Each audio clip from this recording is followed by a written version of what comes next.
शारदा। क्या नाम है? जम के बोलिए तेरा। शारदा। ये शारदा नाम कहां से पड़ गया?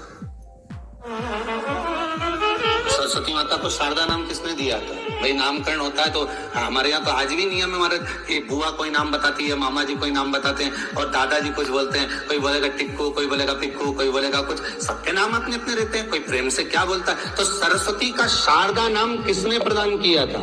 माता सरस्वती को शारदा संबोधन किसने दिया था? माता सरस्वती को शारदा का संबोधन किस समय पर प्रदान किया गया था? जिस समय पर शंकर और पार्वती भ्रमण पर निकल रहे थे और भगवान ब्रह्मदेव सरस्वती को ढूंढ रहे थे और माता सरस्वती को ढूंढते हुए ब्रह्मा जब भगवान शंकर की साक्षी में पहुंचे हैं तब भगवान शंकर से ब्रह्मदेव ने कहा, आप कहीं सरस्वती को देखें तो मुझे भेजिएगा, मेरे पास में भेजिएगा। शंकर भगवान ने उसी समय पार्वती से कहा, पार्वती जैसे एक स्त्री जो पतिव्रता धर्म का पालन करने वाली है, एक नारी पतिव्रता धर्म का पालन करने वाली होती है, पति को परमेश्वर मानने वाली होती है, पति के चरणों का रसतत्व ग्रहण करने वाली होती है, तो वो पर पुरुष का स्मरण नहीं करती। उसी तरह एक पति जो अपनी अर्धांगिनी के साथ में रहे और अर्धांगिनी के साथ चले तो पर नारी का स्मरण नहीं होना चाहिए। तो एक काम करो पार्वती, तुम उस सरस्वती को बुलाना प्रारंभ करो। अब पार्वती जी ने कहा, सरस्वती तो मेरी बहन जैसी है, सरस्वती तो मेरी सखी जैसी है, अब मैं उसको अगर बुलाऊं, आवाज दूं, अच्छा नहीं लगेगा। तो माता पार्वती जब ढूंढते ढूंढते ढूंढते ढूंढते शंकर भगवान के साथ में भ्रमण करती करती पहुंची तो क्या देखती है माता पार्वती कि एक सरोवर के पास में माता सरस्वती बैठकर सरोवर में अपना मुखाग्रविंद देख रही थी। श्वेत वस्त्र था मेरा माँ का और बड़ी सुंदर गले में माला पहन रखी थी माता सरस्वती ने, और एक सरोवर में माता सरस्वती अपने मुख को जब निहार रही हैं, उस दर्पण के भाव में अपने प्रतिबिंब को देख रही हैं, तब उस समय पर माता पार्वती ने कहा, शारदा, सरस्वती को लगा कि मेरा संबोधन ही किसने कहा। पलट कर देखा, सरस्वती ने कहा, पार्वती तुम? हाँ, मैंने तेरा जो दर्पण में प्रतिबिंब देखा है, तेरा स्वरूप देखा, पर तू इतनी सुंदर है, इतनी सुंदर है, पर तेरा जल में जो स्वरूप देखा ना वो नीला दिखाई दिया, थोड़ा सा श्याम दिखाई दिया, इसलिए मैंने तुझे शारदा कह दिया। आज भी हमारे मध्य प्रदेश के कटनी और सतना के बीच में महियर में आज भी शारदा भवानी विराजमान है।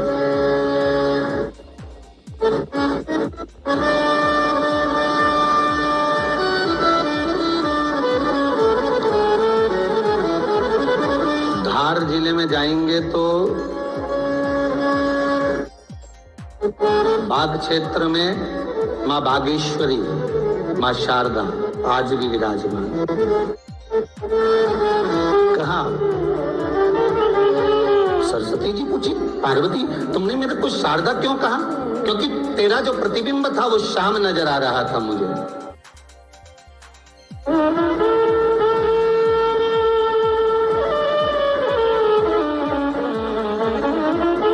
उस प्रतिबिंब को देखकर मैंने तुझे शारदा का संबोधन दिया। तुम्हें ब्रह्मा जी बुला रहे हैं। सरस्वती ने कहा, पार्वती मैया, दीदी, आपने मुझे जो नाम दिया है, जगत के लोग, संसार के लोग मुझे इस नाम से जब पुकारेंगे तो ये शारदा, ये सरस्वती स्वयं उसके कंठ पर, उसके मस्तिष्क पर सदा विराजमान रहेगी, ये शारदा बनकर। इसलिए हमारे स्कूलों में, हमारे काव्य ग्रंथों में, हमारे जो कविगण रात्रि को जो काव्य पाठ करते हैं, कविता का स्मरण करते हैं, वो सरस्वती की वंदना नहीं करते, हे शारदे मां, शारदा की वंदना करते हैं।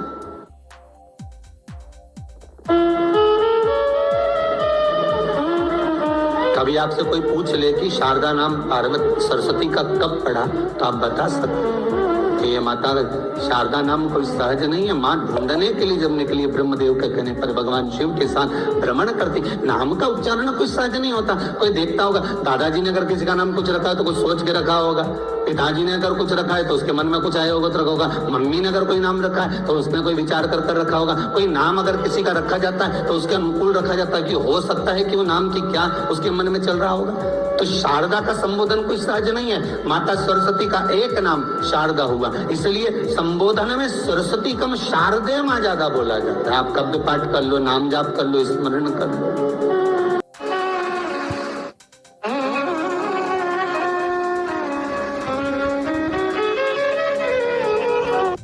हम बच्चों से कहना चाहेंगे, छोटे छोटे बच्चों से, आप माता सरस्वती की आराधना करा करो। मेरे बच्चों से निवेदन है, कभी जिंदगी में अगर मौका मिल जाए और सरसों के फूल यदि आपके जीवन में आपको कहीं से प्राप्त हो जाए, सरसों के फूल जानते हो ना, पीला कलर का होता है सरसों का फूल, आप प्रयास करो सरसों का फूल। जिस दिन माता सरस्वती का, मेरी बागेश्वरी का जिस दिन प्रागट्य उत्सव हो बसंत पंचमी का, उस समय पर माता सरस्वती का स्मरण कर कर वो सरसों का फूल आप देव अधिदेव महादेव को चढ़ाइए। जैसे माता सरस्वती को ज्ञान दिया था वैसा मेरा महादेव आपको भी ज्ञान दे। वो सरसों का फूल आप देव अधिदेव महादेव को समर्पित। कई जगह पर आम के जो झूमर होते हैं वो, कई जगह पर सरसों का पुष्प,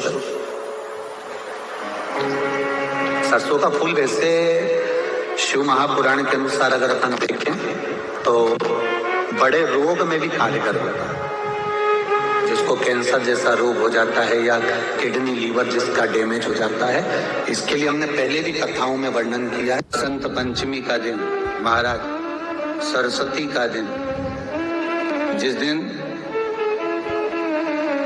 जो बच्चा पढ़ने में कमजोर होता है उसके हाथ से बसंत पंचमी के दिन सरसों के 31 फूल शंकर जी को चढ़ा दिए जाते हैं तो बच्चा पढ़ने में अव्वल निकल जाता है।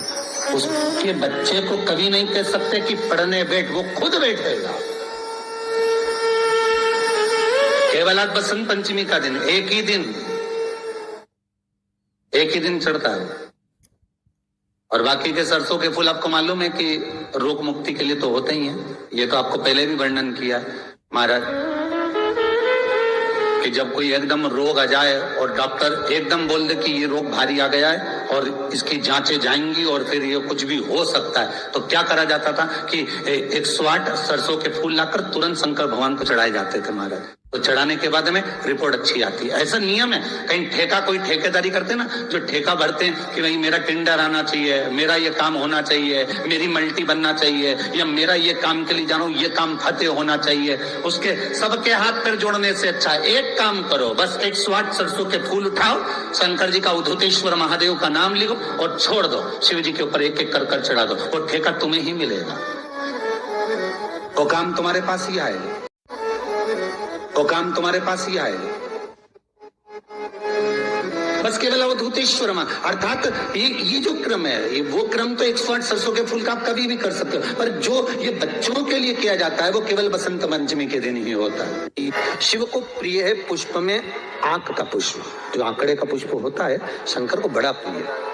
और दूसरे नंबर पर शंकर को प्रिय है शमी का पुष्प, बहुत ध्यान देना महाराज। तीसरे नंबर पर शंकर को प्रिय है महाराज सरसों का पुष्प। सरसों होती है ना, जो राई अपन बोते हैं, सरसों बोते हैं, उसमें पीले कलर का जो पुष्प लगता है। हमारा तो निवेदन रहता है जब तक सरसों आए तो प्रयास करा करो कि सरसों के 108 पुष्प शंकर भगवान पर चढ़ाना प्रारंभ कर दो। महाराज ये पक्का है कि वर्ष भर कोई बड़ी बीमारी आपको घेर नहीं सकती अगर सरसों के फूल शिव को चढ़ रहे हैं तो। और प्रयास करना कि सरसों का जो पुष्प होता है, सरसों का जो फूल होता है महाराज, अगर कोई व्यक्ति को किडनी या लीवर से जुड़ी हुई कोई तकलीफ होती है या किसी व्यक्ति का एक्सीडेंट हो गया होता है और उसका कोई अंग रह गया हो, कोई शरीर का कोई भाग रह गया और वो काम नहीं कर रहा हो, जैसे किसी के पांव रह जाते हैं एक्सीडेंट के बाद, किसी का हाथ रह जाता है, या कोई अंग काम नहीं कर रहा हो, वहां ब्लड पहुंच नहीं रहा हो, वो जगह एकदम सुन्न हो गई हो, खाली पड़ गई हो, तो उसके लिए शिव महापुराण की कथा कहती है कि सरसों के पुष्प 11 शंकर जी के राइट भाग में, जहां शिव जी के गण दरवाजे के द्वारपाल मणिभद्र जिस जगह पर निवास करते हैं, कौन निवास करते हैं? मणिभद्र। शंकर जी के दरवाजे के द्वारपाल है मणिभद्र जी, तो मणिभद्र दरवाजे के द्वारपाल में राइट भाग में मणिभद्र जी विराजते हैं।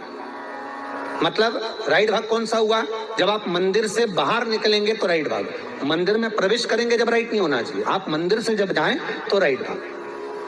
मतलब आप मंदिर से राइट से जाएंगे तो शंकर जी का भी राइट हो जाएगा, क्योंकि शिव जी ऐसे बैठे हैं तो शंकर जी का भी राइट हो गया, देवता उनका भी राइट हो गया, तो राइट भाग सीधा हाथ मणिभद्र जी का स्थान। 11 सरसों के पुष्प मणिभद्र के उस द्वार पर आप रख दीजिए, और मणिभद्र के द्वार पर रखकर अंदर जाकर 108 वापिस जब आप बाहर निकल रहे हैं, ये पुष्प आप रखने के बाद एक बार बाहर जाएंगे, फिर वापिस आएंगे मणिभद्र रखने के बाद, और अंदर जाकर 108 सरसों के पुष्प शंकर को समर्पित करेंगे महाराज। उस सरसों के पुष्प जो शिव जी को आप समर्पित कर रहे हैं उसको वापस लेकर आएंगे, श्री शिवाय नमस्तुभ्यम बोलकर उस सरसों के पुष्प को महाराज सरसों के तेल की बोतल में उसको प्रदोष काल में उस तेल को वापस ले जाकर चढ़ा दीजिए शिव जी को, उसको वापस लेकर आ जाइए। उस तेल का प्रयोग आप नाभि में डालिए, और जो शरीर काम नहीं कर रहा उस स्थान पर कम से कम 15 दिन 20 दिन तक उसकी मालिश करना प्रारंभ करिए। बाबा चाहेगा तो चलाने का प्रयास कर देगा और वो अंग वो शरीर काम करने लगेगा।